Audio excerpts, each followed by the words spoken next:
Hello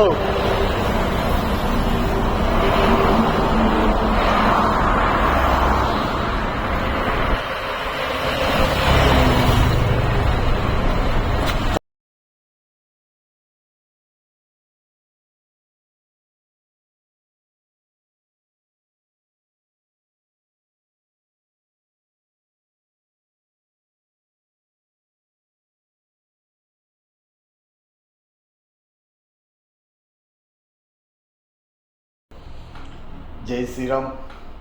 అందరికీ నమస్కారం. నా పేరు మేక వీరబాబు, కాకినాడ జిల్లా జగ్గంపేట నేషనల్ హైవే ద్వారా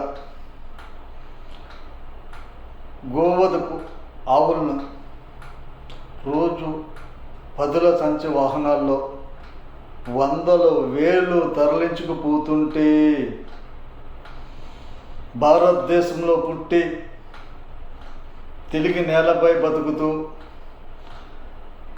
సాక్షాత్తు లక్ష్మీ స్వరూపమైన గోమాతను కాపాడుకునే బాధ్యత మన మీద లేదా అనుకుంటే దేన్నైనా కంట్రోల్ చేయగల ప్రభుత్వ యంత్రాంగం గోవుల్ని గోవధ జరగకన్నా ఎందుకు ఆపలేకపోతుంది?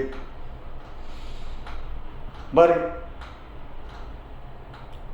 పెద్ద పెద్ద ఉపన్యాసాలు ఇచ్చే నాయకులు కానీ,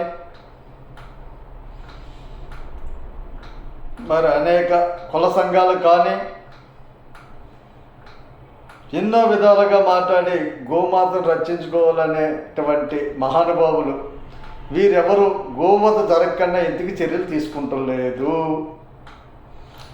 ఇదే విధంగా గోవధ కొనసాగితే రేపు రానున్న రోజుల్లో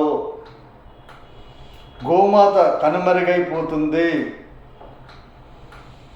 భారతదేశంలో పుట్టినటువంటి మన ఎవ్వరికీ కూడా గోవధ జరగటం వల్ల మంచిది కాదు.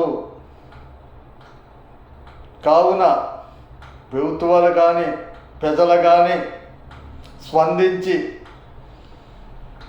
గోవధకు తరలిస్తున్న గోవులను ప్రాణాలను కాపాడి తాతలు కావాలని చేతులెత్తు ప్రార్థిస్తూ సెలవు తీసుకుంటున్నాను. జై హింద్, జై భారత్.